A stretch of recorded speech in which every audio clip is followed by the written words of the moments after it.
Welcome to Twin Peaks Unwrapped. I'm your host, Ben Durant. Beside me is...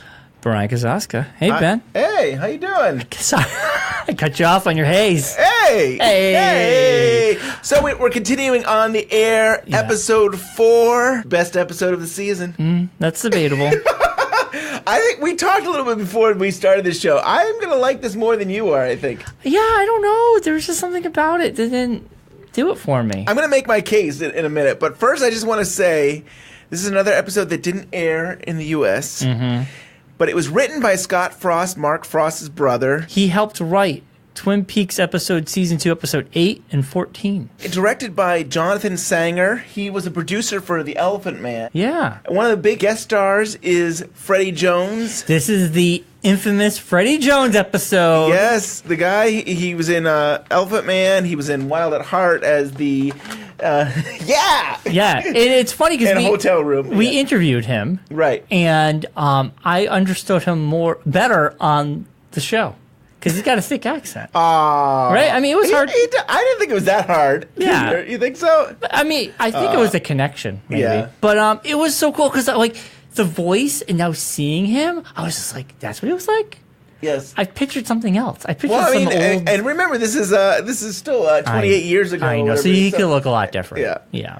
But it's cool to see him. I couldn't find this out, but I did wonder if maybe Jonathan Sanger actually got Freddie Jones onto this show. In Jonathan Sanger's book, The Making of the Elephant Man, David Lynch and him, I think we told the story when we had Freddie Jones on, but it was David Lynch and Jonathan Sanger that sat down with Freddie Jones, and they had to convince him to come and do the Elephant Man. And I just wondered if maybe Jonathan reached out to Freddie again and said, hey, I'm doing the episode of On the Air. Will you be on this? I don't know if it's true, but it's a coincidence. It's just a coincidence. A happy coincidence.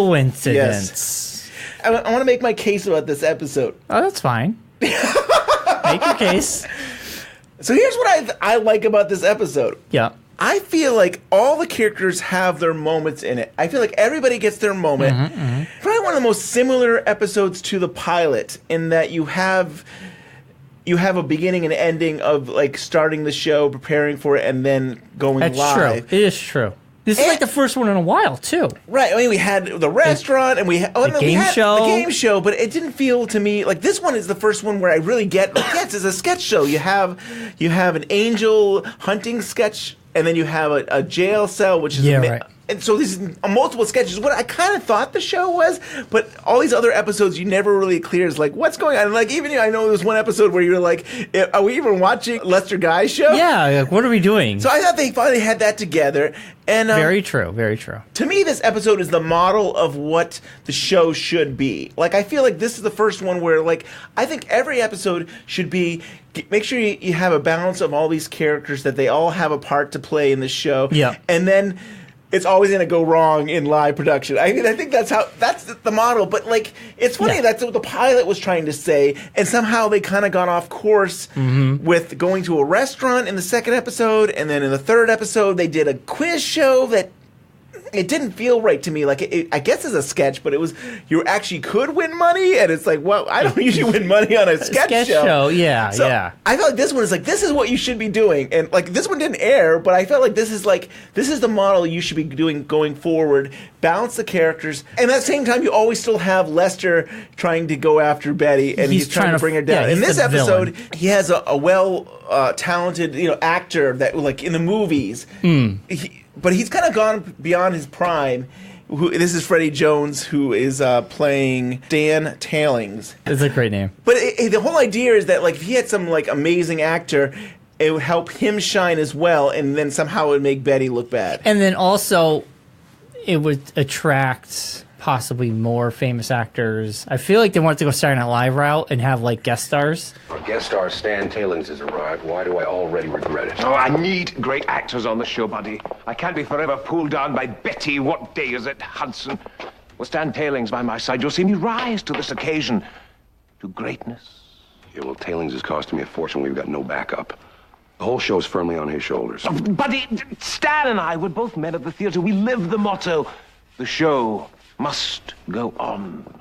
Lester, Tailings lays an egg. The show must go off. You make a good argument, Ben. I can't refute any of that.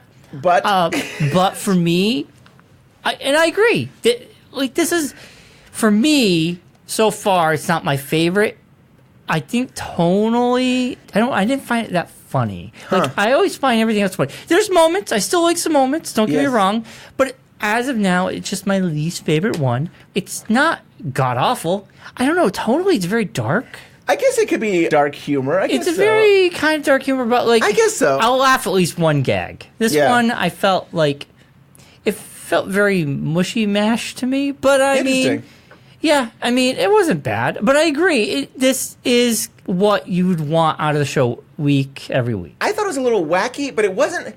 The third episode was like way too much sound effects. That's true. It was like Looney Tunes. Yeah. This one was wacky. I thought it was grounded in a story about bringing on this actor, thinking that it was going to make the show better, and maybe it just made it worse. Yeah. There was some cartoon-esque moments. Sure. I agree. And we get to the end. You're right. Yeah, there is. So, but let's go through it. And I'll let you lead, but I just want to say there is one other guest star, Doodles the Duck.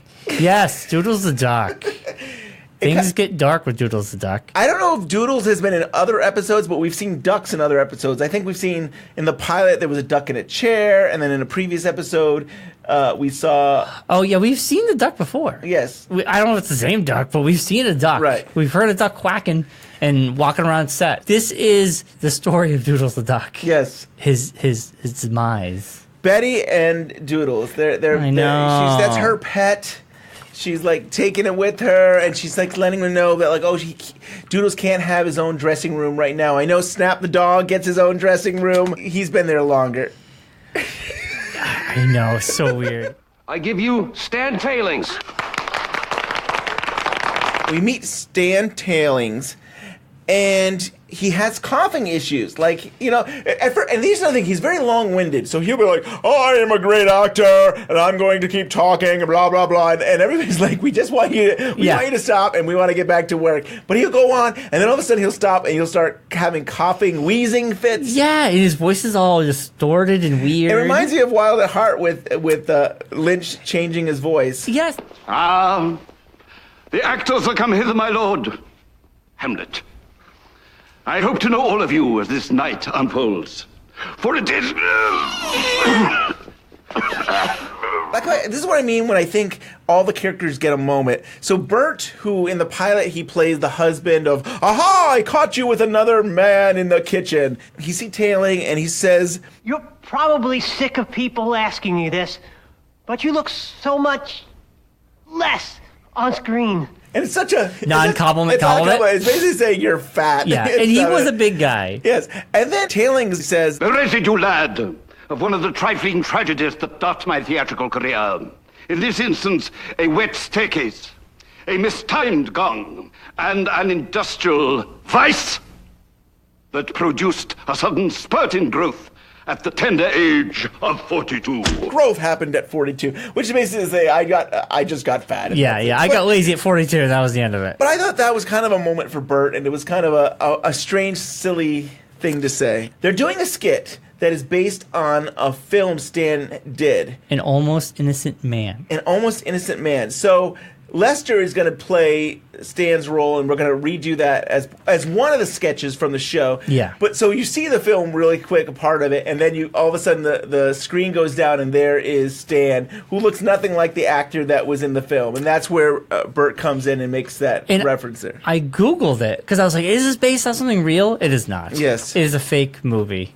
They did a great job because I'm like, I wonder if Freddie Jones was in a movie or something. There was a movie in Innocent Man, but nothing. Going with all these characters, you have Nicole, who's the assistant to Bud. I felt in this episode she was angry a lot. She was really mad. Yes. But I kind of like this anger reaction, and I feel like that she was kind of owning it. And I don't know. I thought it was funny that a duck comes and goes all around Lester, and so Nicole takes out her purse and she throws it at the duck, hitting Lester in the face. And knocking him down, and kind of he's out of it at that point. But for me, that was her moment, and she has other moments where we can get into, but she's upset a lot and she's very pissed. So Betty loses the duck, and we spent a lot of this episode for her looking for the duck. Hello, Mr. Guy. Have you seen my duck? His name's Doodles, after my uncle. Well, let's just get into it. It is one of my favorite moments, but it's also it is like a very Looney Tunes gag. So the duck is wandering around stage, and you have 2 stage hands. Now, the payoff to this will be later on. We'll get into it. But they're setting up an electric chair, and there's 2 levers. And they don't know what levers do what. And the duck gets on the chair. So they switch the levers. It electrifies the duck. Yes. Which turns it into like a pre-cooked duck. Yeah, roasted duck. Yes. Yeah, exactly. Like you get a grocery store. Rotisserie roasted duck. Yes. And so they label it so they know which lever does what. They go like, hey, lunch, and they start eating the duck. Yes. Oh, and then Betty comes by and it's like, there was this pink ribbon on the duck, and have you seen him? And they're just eating it, and there's pink ribbon on the roasted duck. Yes, and they eat it, and they don't say anything. Right. And I was like, oh, poor Betty. Poor duck. Poor duck. Just like that at the end. Yeah, this is like the ending of the duck. I think Duck didn't perform well. He had a few episodes in the past, and they're like, it's time to kill him off. I think he wanted more money. So they killed his character off. It's such a degree that you actually did turn an electric chair into an electric chair. Like, this is supposed to be a prop. It should not work at all. There should be no wires, no electricity, nothing should be working. It should be fake. But on the Lester Guy Show, everything's real. Yes. Isn't that the weirdest thing? A game show's got to give real money. Yeah, right. It's so bizarre. They don't understand the concept of a sketch show. Yes, right? Yeah. Like, it's not literally. They hired people that only know how to do real things and not... Yes, yeah. It's so bizarre. So Ruth and the producer are in Stan's dressing room, and he's making a concoction drink, and he's adding salt to it. And Shorty comes in, and he's got this really large salt. Yes, a bag of salt. Right. Later on, Bud is being asked to come see Stan, and Stan says, If it's about the salt, I'm afraid we're all out. I have just one small question. What do you mean exactly when you say we'll be on live? And was he lobsters or something? Yeah, that's when he comes to the door. Like, we hear him coughing and yeah. He's gargling. He likes to gargle his drink. Like, he thinks it's going to help his throat out. And he opens the door and he's got a lobster bib on. I was like, oh my God. So this guy just wants to eat and hang out. Right. Stan's question is, so about this live stuff, is it, like, basically saying, is it live? And, like, Bud is so frustrated. It's like, are you kidding me? Of course we're going live. And he says he wants to kill him. And Bud gets to a point where he actually does have a gun with him. Which, yet again, it's a real gun? Yeah. It should be a prop gun? Right. Well, he's serious. He's really not happy. He doesn't want to lose his job. The first sketch that they're going to be doing is the dream sequence with Lester. Mm-hmm. And, Lester has a dream as a hunter, and he's hunting ducks. And he shoots, and he hits Betty the Angel. See, this is where it all falls apart for me. Really? These sketches make no sense. Even Betty calls it out. And Betty's like, wait a minute. If you shoot and you wound the duck, why would I be coming down? Because I'm not dead. If I already died and I'm an angel, why would I? Yeah, and they're like, and then I forget who, but someone, what's her name, freaked it. Just shut up, Nicole, Bud's assistant says, shut up! Why don't you go back to Iowa? You're a big farmer.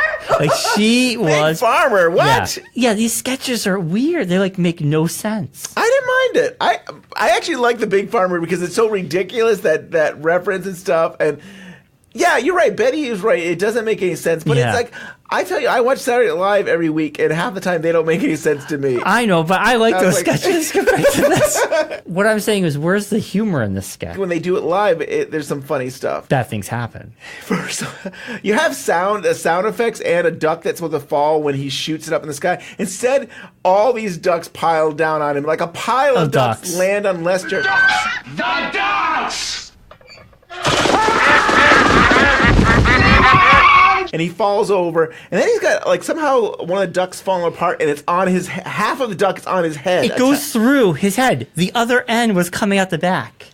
Yes. What? He had a duck go through. Yet again, another weird Looney Tunes kind of thing. Yeah. When he stands up, you can see the duck in the back of his head. Maybe it's on the side, or I don't know how it's going through his head. Okay. It basically one of those things where it looks like an arrow going through your head, but it's a duck.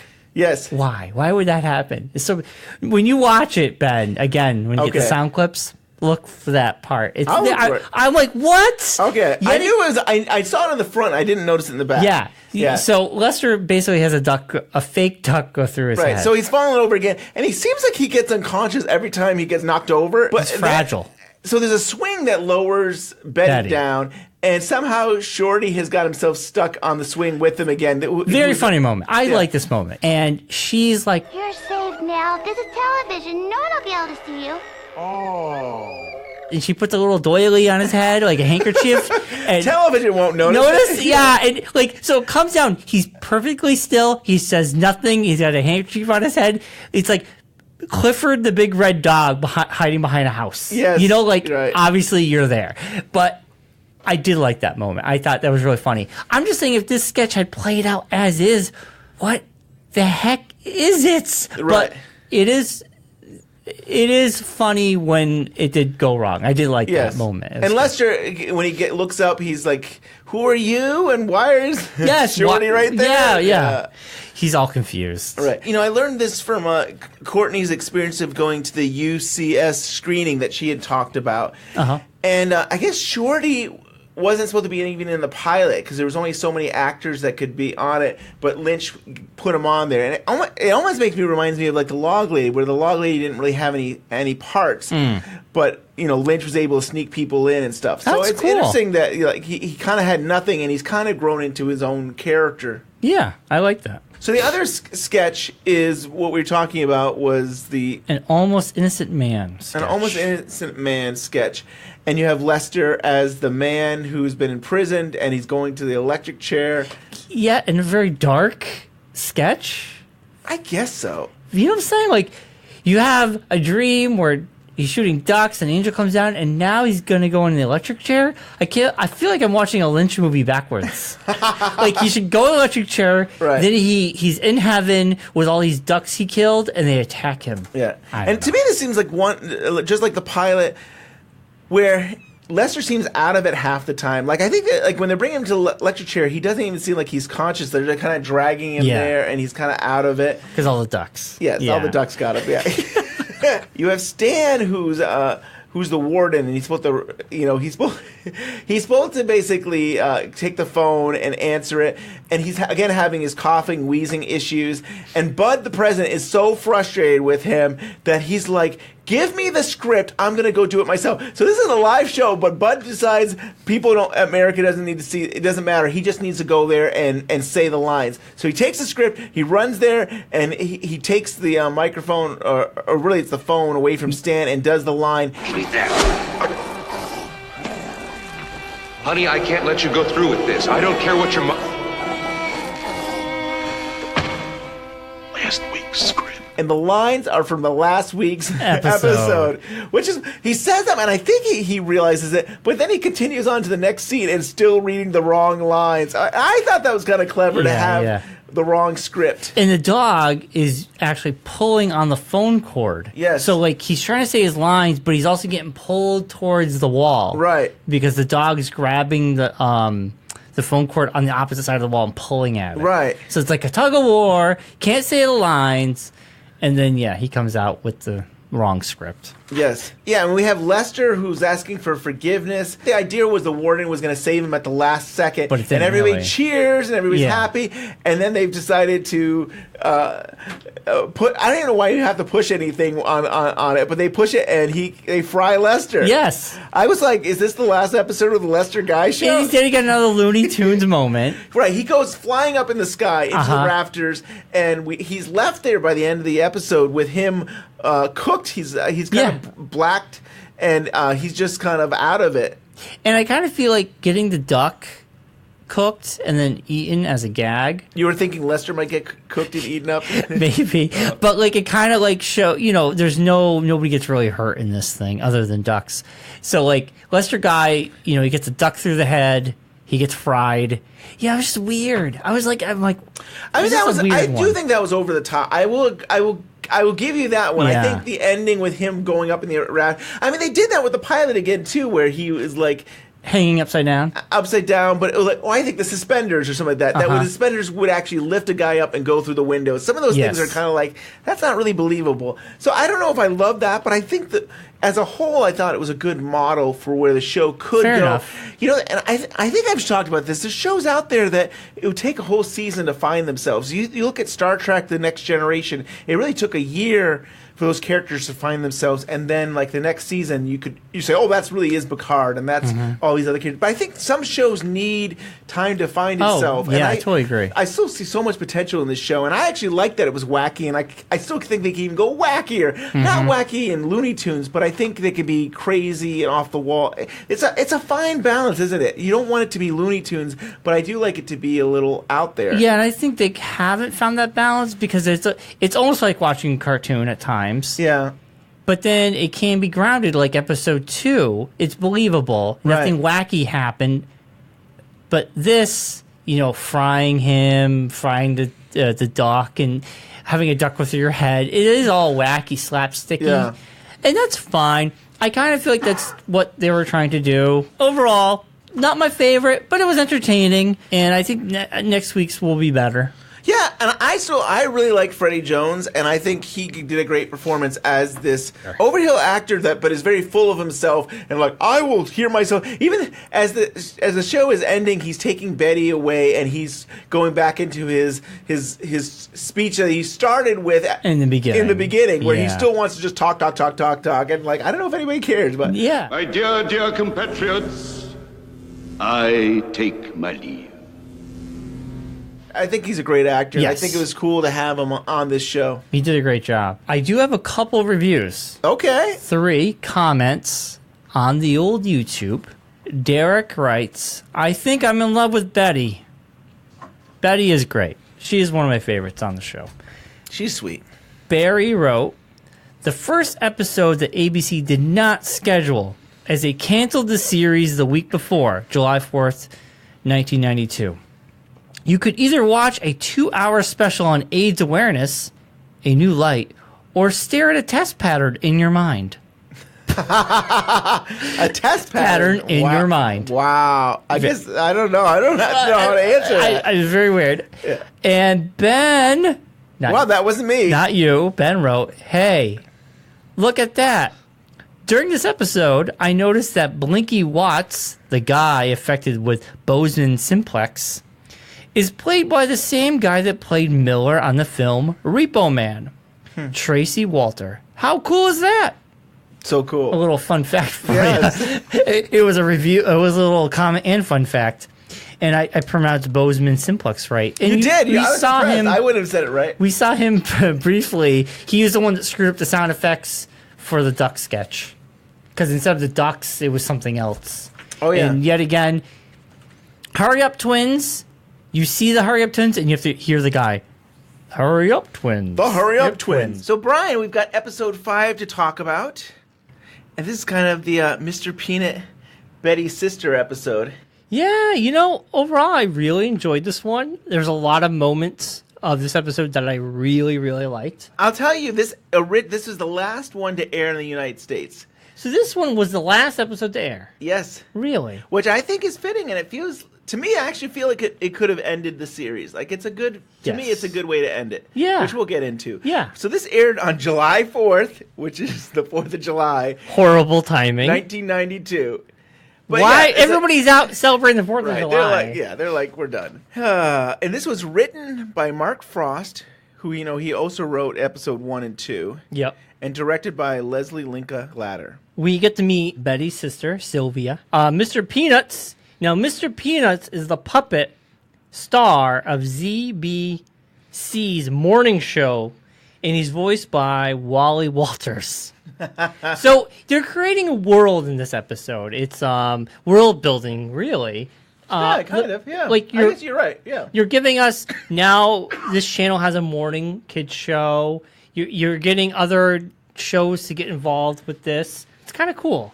Yeah. You're broadening it out. I guess that also you could include Betty's sister, that you're now expanding her universe, that she has a sister. Yeah, which we never heard about before. I will say, in the original first script there, episode 1, which Mark Frost wrote, there is a whole dialogue about her sister, which I thought I'd get into real quick. Oh, yeah, let's hear it. So the director there, he says, he says about Betty that she's kind of a dimwit, even though he, in his own way of speaking.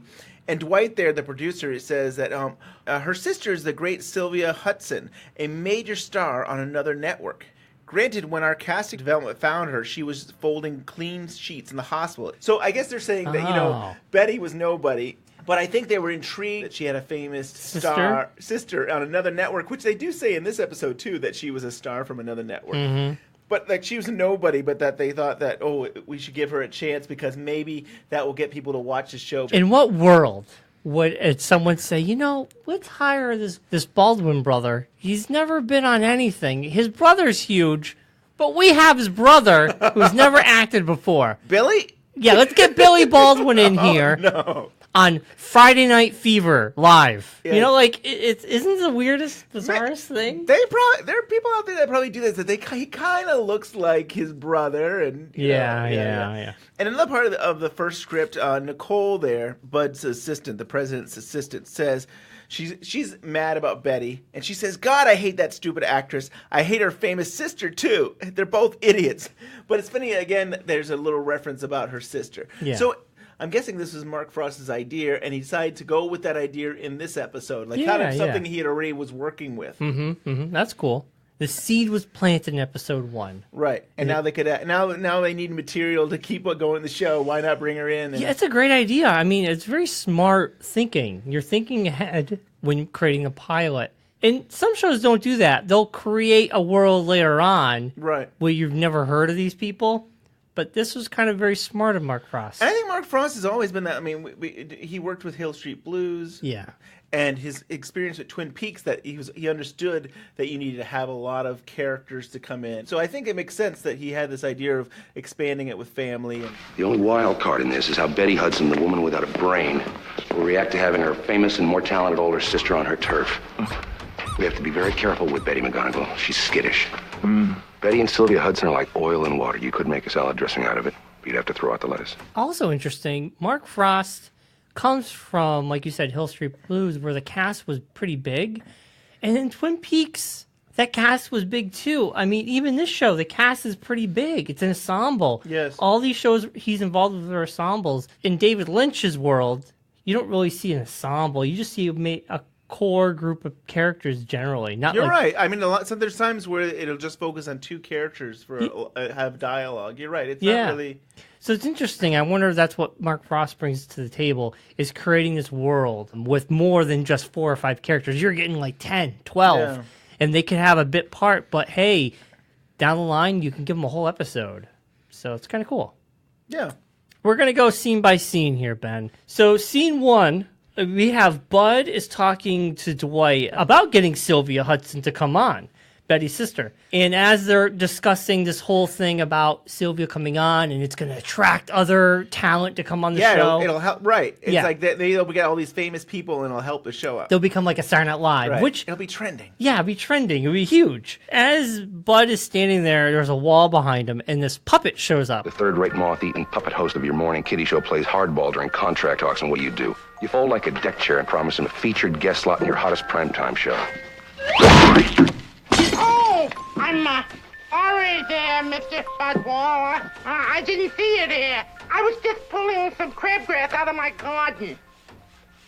Go ahead, talk to him. It's quite all right, Mr. Peanuts.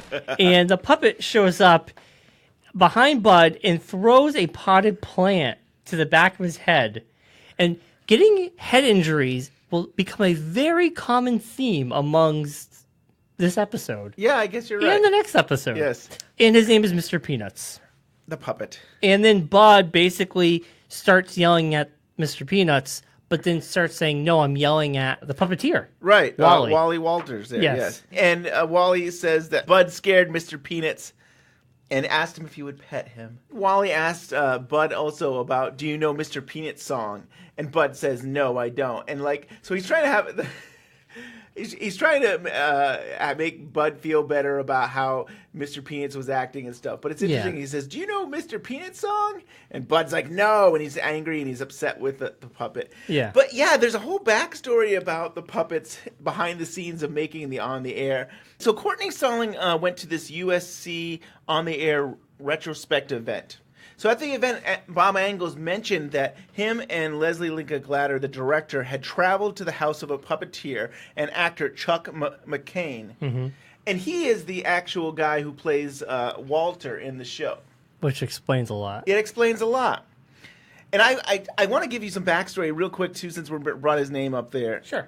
Wally Walters is played by Chuck McCain. He actually is a puppeteer. Mm-hmm. And he's an actor, and he's done stage and radio and television. But back in the day, he did puppet shows. He did stuff with Captain Kangaroo. And oh, wow.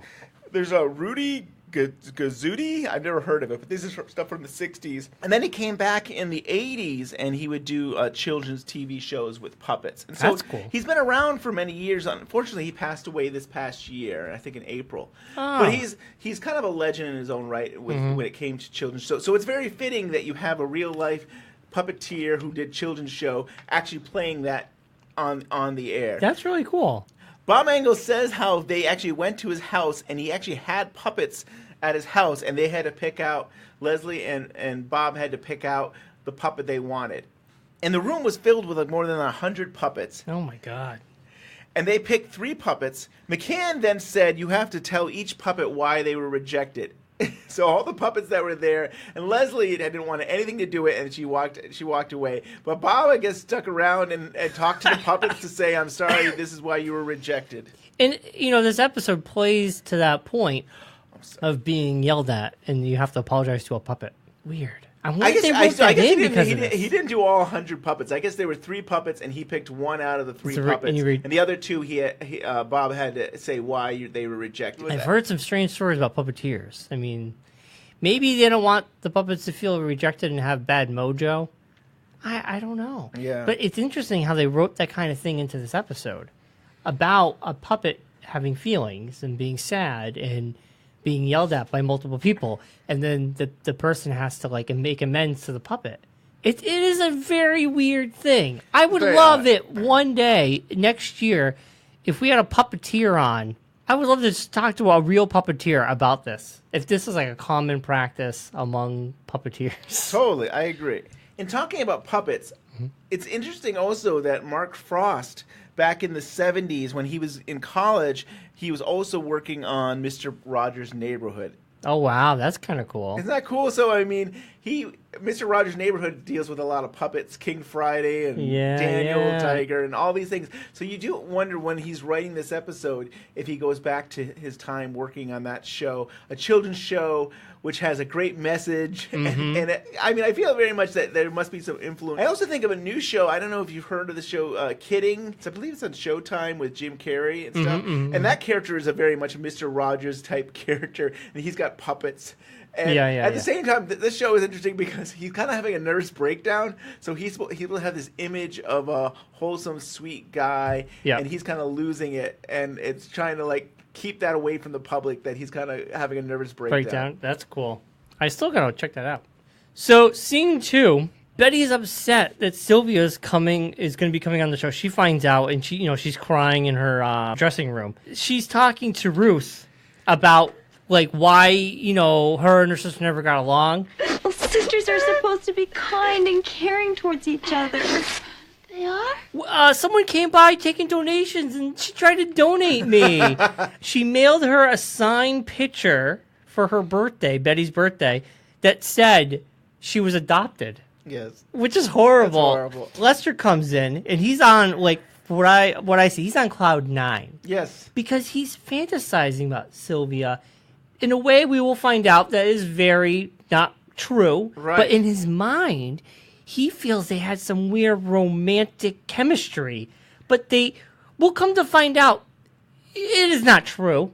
She doesn't barely remember him. But in his mind, he's like, we could have been together, but we went our separate ways. And he's basically saying, I don't know if some kind of paper said they were together, that he made it out to be like, we really knew each other, if you get my drift. They really knew each other. It bothers me about this, it seems out of left field, is that for all these episodes, Lester can't stand Betty, and never did he say, well, I once knew her sister. Like, it's kind of like she came out of nowhere and he hates her, and he hates that she might become the star of the show. I feel like we should I thought that too. Okay.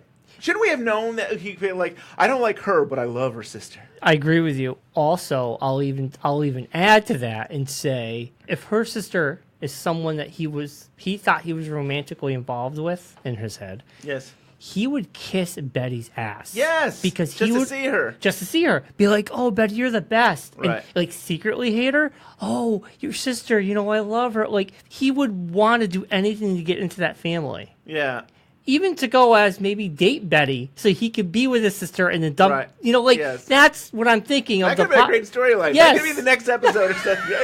Oh, the clever thing they should have done is change the last name of her sister. So it was Sylvia Stone. Uh-huh. And, whatever. It would have been her star name and so like that. So then he could have been like, I had no idea that your sister was so-and-so. Oh, and that's clever too, right, yeah. Then it would have been more interesting to be like, oh, I was in a movie with her, and I had no idea you knew her or you were her sister. And I think that would have been more interesting than having... Her last name the same? Yeah. It is weird that she kept her last name. Usually celebrities do not. Yeah. That's not their true name. Right. Most of the time. Yeah. Man, Ben, we should wrote for this show. We would have made this episode a little bit better. It is good, but we could have made it clever. So going into scene 3. So everyone's gathering around outside to meet Wally and Mr. Peanuts. But Nicole, whose character becomes more and more outrageous as the series goes. She's so angry. She's angry to the point of I think her head's going to explode at times. I agree, yes. I like that. Yeah. Wally's going to introduce himself and Mr. Peanuts, and right away Nicole comes in and it's like, the number one guest, Sylvia. Yeah. Yes. You're introducing someone. You think Sylvia would just walk out and, hi, everybody. But nope. She had to have the lights, the music, the door. Bring out the red carpet. The red carpet. Literally bring out the red carpet. Yes. It's the only way she's going to enter this set is by being presented in this fashion. Lester comes right over with flowers. And Sylvia basically doesn't seem to remember Lester at all. And Betty finally reunites with Sylvia. She comes over and, I haven't seen you in a long time. And she looks at her, she goes, Betty, let me look at you. Okay. Makeup! and then she goes, makeup! And Betty's like, ah! And she starts crying and runs away. Poor Betty. Wally meets Sylvia. So Wally's standing there. He's like, I'm your biggest fan. She makes a comment because he's a bigger guy. He's like, yes, you are. Yeah. And he doesn't get it because he's a nice guy. And she's actually sweet at first. She's like, oh, it's nice to meet a fan. And she's it's like, what a nice puppet. Double-handed compliments almost. It's like she's insulting you, but so sweetly you don't realize it at first. Yes. And then he pulls out Mr. Peanuts. And she goes, oh, hi, Mr. Peanuts. And he's like, oh, he's shy. And she's not getting it. And then he was like, oh, I can't wait until we have our first scene together. And she's like, what? I will not be in a scene with you. Not with a puppet. Not with a puppet. She tears him down. She tears the puppet down. And she basically says, I don't want to be caught dead working with a puppet. Right. Don't even. She's too good for that. Yeah. Don't even dare. I'm surprised she's even going to do TV.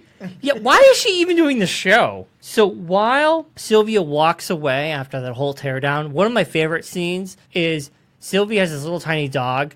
It's on the ground watching Nicole's butt bounce back and forth as she's chewing out Wally for no reason. Just being Wally, the dog gets aggravated and chomps Nicole's butt. And she screams. Ah! Yeah, I guess just because the motion that she's making makes him want to, it's almost like a chew toy. Yes, yes. Yeah. And Nicole, she just becomes this wacky character where weird things will happen to her. Going into scene 4, starts off with Lester and Sylvia on a bench where Lester's basically trying to get her to remember him. It's a sweet, flirtatious, with each other. And he's like, oh, you remember our scene? She's like, oh, I don't know. And he's like, I was singing. And he had no lines. Come to find out, he had no lines. He had a monkey. He was in the background. He was on a pier. That was the only scene they ever shared together. Yeah. The monkey peed on him. That's right. She came over, gave the monkey a coin, and the monkey gave back a seed or something, and then peed on Lester. They laugh about it, and she's like, "Oh, you're the one that was singing," and there was nothing to it. Nothing. It's all in his head. I think they make a joke about it, like, "Oh, acting again," or something like that. Yeah. Yes. So Lester's all smitten. So while this is happening, I love what's going on between Sylvia's dog and the dog from the studio, which the name escapes Snap? me. Snap. You're right. Snap. So Snap is having this like flirtatious thing with Sylvia's dog. He's coming out with a little sign that says, "Won't you be my friend?" And then Sylvia's dog barks. Then he walks away. Then he comes back with another sign. "I send you the smile of goodwill." Then he walks away. He comes back with another sign. "Come fly with me." Mm-hmm. So as the dogs are flirting, as Sylvia and Lester are flirting, Nicole is in the background like an evil villain in the shadows watching this, getting steamed. Like she's getting pissed. Yes. Because we've seen Lester Guy and Nicole They're make in a out. relationship. They're in a work relationship, I think. It's more than a work relationship. I feel like Lester's a user. Yeah, maybe. I think he's only using Nicole to help him get rid of Betty. Yeah, but they've definitely been romantic. Yeah, they're both horrible people, so they deserve each other. I guess so. Lester and Sylvia are just talking about acting, and they didn't really have a relationship, and Nicole sees it as, right. Yes. I think Sylvia is talking on a pure acting level, and I think Lester is talking he's reassuring those thoughts he had in his head, and it's becoming like infatuation with her. Right. You know, like it's elevating that. Yeah. Because he's just crazy. Yeah. Yeah. Oh man. So scene 5, they're getting ready to go live. You know, the show takes place that night. It's interesting. The show takes place that night, and they all just met each other. They all got in. You know. Well, I mean, at the beginning, I thought at the beginning, I might be mistaking the episode. I think when in the dressing room, it was funny. It was Monday. I think Lester says, what day is it or something. Oh, you're like right. that. And Betty, she says it's Monday. So, and as we've talked about, I feel like this might be like a Saturday Night Live, and since it's probably the weekend that it comes out, so you're it's probably possible right. Time has gone by and it just isn't as clear. Like, yeah, I think you're right. I don't know. It's probably a Friday or Saturday. Because we should have had a rehearsal. Like, there was no rehearsal in the show. No, the show just goes from A to Z in one day. They're getting ready to go live. Sylvia's entrance. Now, you remember, Sylvia's entrance is lights, music, open the door, red carpet. That's what she wants. Yes. For the perfect entrance. Right. Everything does go as planned for the entrance, but Nicole, she's standing next to these gears that Tiny, is it Tiny or Shorty? I believe I think it's Shorty. Well, I wrote it down. Shorty. So Shorty is holding these gears to have the door spring open. So the entrance happens. As he's doing it, Nicole's dress gets caught in the gears. And Nicole starts yelling, like, Adam, like, my dress is caught, let go, let go. He goes, okay, let's go. The door snapped back, slapped Sylvia in the face, and her dress just rips off, and she's wearing lingerie. Yes. Which is weird. Well, it's probably for Lester. Maybe that's what I was thinking, too. Like, trying to get Lester back. Yeah, maybe. Like, look what I'm wearing. Yes. Shorty enjoyed it. Yeah, Shorty enjoyed it. He thought it was hilarious. But what happens to Sylvia? She gets hit in the face not once, not twice, but almost three times. The doors open, close, open, close, open, close. And that's where it's like zany. Yes. Stuff, yeah. She gets like a brain injury. She falls to the ground laughing. Her dog takes off. She's like in La La Land. You know, like she just got slapped in the head like 3 times. Then the red carpet rolls up and it rolls the dog up, which is kind of funny. And it has a sound of a train, I believe. It sounds like a train coming, and it just rolls up, and the dog gets rolled up, which is a lot of fun. Right. And then is it Blinky? This is what Blinky is seeing right now. Blinky is seeing Sylvia fall over, but because of his Bozeman simplex, he's seeing the, like, it looks like a GIF or a GIF, however you want to say it, of just Sylvia falling back and forth like in a loop. And then he's seeing floating an oven mitt and a kitchen utensil. That's it. And I'm like, They ran out of ideas for what he was saying. Like They're always kitchen kind of bizarre thing, but right. It has nothing. It doesn't to me seem like it has anything to do with the sketch. Yeah. I would think maybe a dress, a dog, which later on he'll see a dog. I'm like, it should have corresponded with what's going on, right? Right. That's what I thought. Like he must have been in the kitchen or something. I don't know.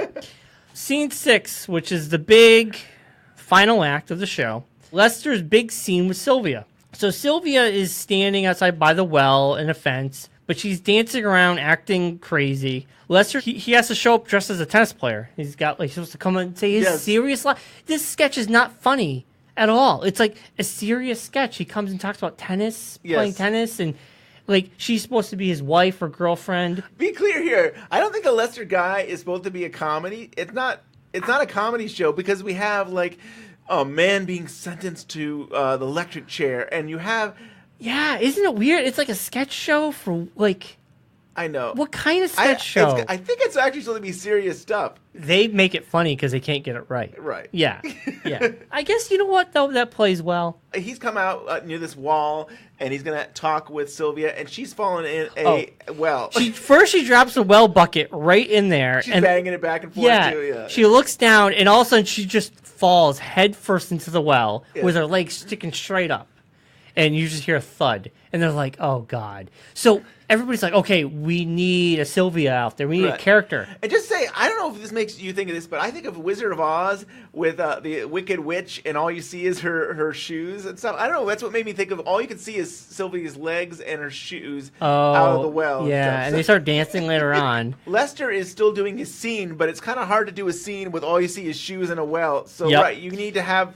So, Mr. Peanuts comes out dressed as Sylvia. in a wig and a dress. Yes. Betty comes out to do Sylvia's lines. Then, on top of that, you have a cast member, Bert. He shows up dressed as Sylvia. Yes. But they're all doing lines, too. So they're coming out, and they're all each doing the line of, is it Penelope? Yes, Penelope. Yeah. They're all doing these lines. They're all dressed up. Again, you have like this other character that I don't know. We talk about sometimes, but there's the other character really that is the American public. So you have like from the viewpoint of the American public watching the TV. Like some people will be doing in the kitchen, some people are in the living room, but you have them all watching this TV, and they're like, "What's going on now?" And this show went off the rails because when it cuts to the network executive seats, it's the duck. Well, I'll say this. I believe the duck was sitting in the executive chairs in the pilot as well. Oh, really? And you think it's just one duck, but there was that one episode, I think, that the duck got fried. I think there was other ducks. So there are multiple ducks, but we always think it's that one duck. And then it pans over, and there's like one guy taking notes, and he's just watching in like dumbfoundment. He's just like, am I really watching this? And it looks like he could be a reporter. Yeah, I'm thinking the same thing, right? You have to do a review or something. He's like, I give up. I hate my job at this point. So all these people come out dressed as Sylvia, the Penelope character. Betty shows up, and then Bert shows up in a dress. She finally gets out of the well, but as soon as she gets out of the well, the bucket somehow swings and just knocks her right in the head again. But that seems to wake her up. That last bucket hit of the head wakes her up out of a stupor. So Mr. Peanuts is out there, dressed as her. She sees it, rips the dress off Mr. Peanuts and tells him off, and the wig. Basically, tells him off, basically says, you should die. Mr. Peanuts, you should just go kill yourself. Yes. So Sylvia goes back to the door like, Lester, we should finish our scene now. And she goes right to the camera of American people and says, people want to see me. They don't want to see basically Mr. Peanuts and all that. Yeah. And Betty really, she sees that Mr. Peanuts is very sad, and Betty comes over and starts talking to Mr. Peanut, like, chin up and, all this stuff. And then, like, everybody from the staff and the crew come over and they're like, no, Mr. Peanuts, life is good and you should be happy, and who cares, what she thinks. I think there's important things to say even before that, just real quick. Oh, what? President Bud there, he does something out of character, I think, for him. You have Sylvia leave space, and the puppet is still really upset. And Bud tells the camera person, zoom in. I want to focus on this puppet. Like, that's what... Remember that Bud is kind of like, thinks that this is an idiot puppet, and the star is going to be Sylvia, and they're going to bring the people in, and that's what it's all about. And this is the moment where he's realizing, you know what, maybe this puppet could be the star of this show for this episode, and so like that. And he's the one that tells camera, zoom in, zoom in, zoom in, and that's when Betty comes over there, and they have that moment, and then everybody's getting involved. But that's a really big moment. Yeah, you're right. So Sylvia shows back up to her spot. Bud gives a hand signal to Shorty about the door, like he puts it across his throat, and Shorty looks at him, lets go of the lever, the gear, and the door slams into Sylvia yet again, locking her out of the scene. And then they all come together and sing the Mr. Peanut song. Wherever you go, it's sure nice to know you have a little friend. He's salty and sweet, his clothes are so neat, he's loyal to the end. What's his name, you say? We stop and we say, hey, nuts! It's Mr. Peanuts.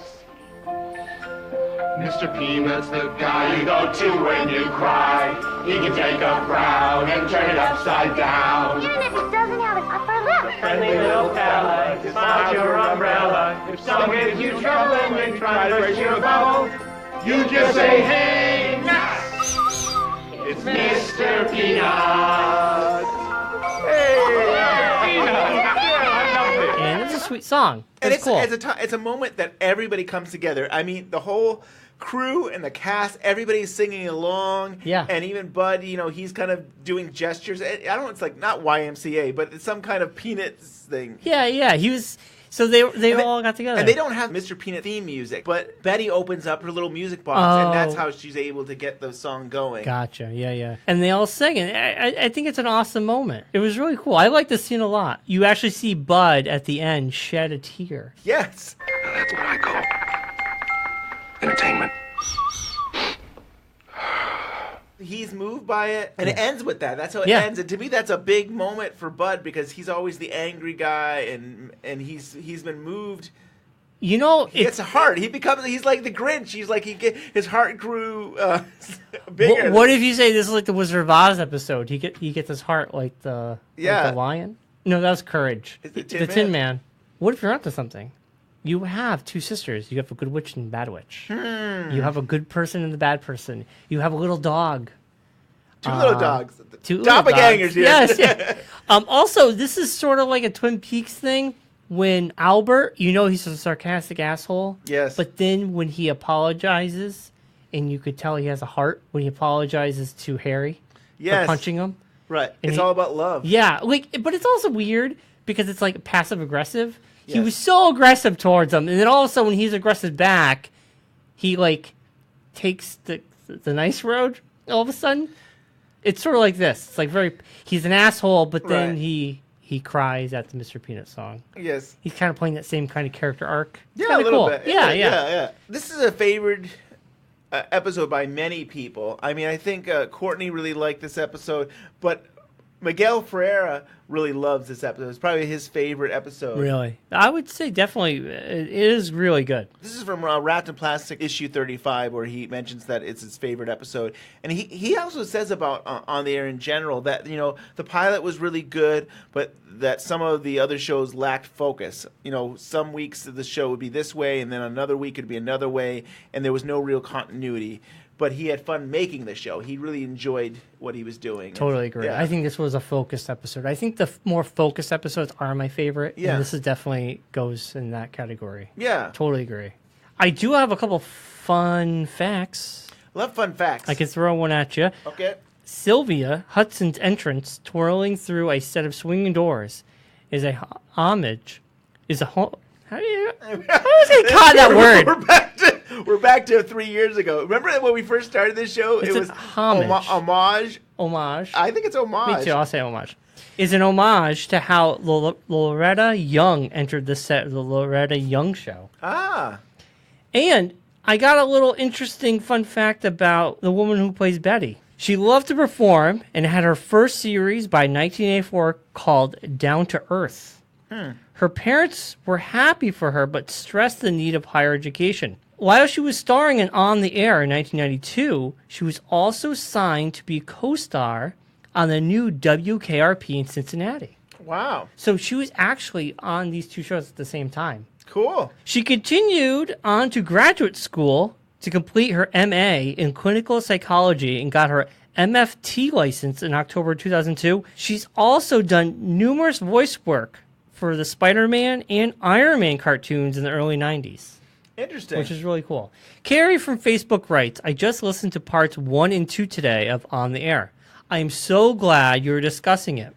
I remember being 15 and arguing with my mother about setting the VCR for another David Lynch show and getting the eye roll. I thought there were 4 episodes released, and I never knew there were 7 total. A few things. Per IMDb, the last episode aired on July 4th, 1992. Why, oh why, would they air that on the 4th of July? No sense at all. This show was very much ahead of its time. Also, research Bozeman Simplex, which is fictional, but a rock group in Sweden took it as its name in 1992. Were they fan, perhaps? Also, I visited www.revoke.com. The DVD for On the Air is for sale, along with another Lynch short, Hotel Room, which I've never heard of. Thanks as always. You both have such a fantastic podcast, and I enjoy your banter. See you in the sycamore trees, Carrie. And to answer the Bozeman Simplex, I did look into that. There is a band. You're absolutely right, Carrie. There's a band in Sweden. They use that name. They put a couple albums out. Their music can be heard to this day, which is really cool. That's really cool. They took the name from On the Air. Wow. That's really cool. So On the Air did influence something. Also, if you've never heard of Hotel Room, Carrie, I suggest if you purchase it or watch it online somehow. We did do an episode about Hotel Room with Jonathan Thorne, episode 86. Also, in episode 89 of our podcast, we do talk to Barry Gifford about Hotel Room as well. So if you can go out, watch those 3 episodes of Illegal Means, definitely go back into our past catalog on TwinPeaksUnwrapped.com and listen to those. And Barry Gifford, he wrote Wild at Heart, but he also did Hotel Room. And yeah, I loved some of those episodes of Hotel Room. And there's only 3. Yeah. But you'll love it.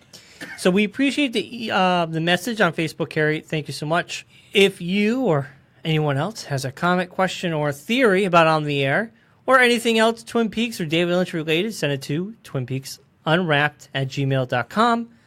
Also, you can send us a message through Facebook or Twitter. We're both Twin Peaks Unwrapped on both of those sites. Subscribe and leave us that 5-star review on iTunes. We're on Google Play. You can follow us on Spotify. And also, you can subscribe and hit that little bell on the old YouTube if you prefer. With all that, Ben, anything else before we shove off into the night? I think that's about it. We're covering On the Air throughout the year. The rest of the year is On the Air. So we're nearing the end here. This what are we? We're past the halfway mark. Yeah, we've got only. Yeah, we only actually have 2 more episodes of On the Air. Wow. We have a very special best of episode coming out. Yeah, how's that coming along? I mean, that's really always exciting. You did a fantastic job, you and Scott Ryan and so many other of our friends have done. Can you say anything about this year? Can I say anything about this year? Just it's coming out on Christmas Eve. Okay, that's great. That's all I can give you right now. Maybe I'll give you another tease next week. Do you think it's going to be as good as last year's? I think it could top it. I think it's potentially to be even better. Wow, because that was pretty good last year. Yeah. We had the White Sands radio. It was a lot of fun. I think this is going to top it. I can give you this. We have more cool ads. Oh. Everybody liked the ads. So ads are fun. We did the ads again. So it's going to be awesome. Cool. I can't wait. See you guys next week.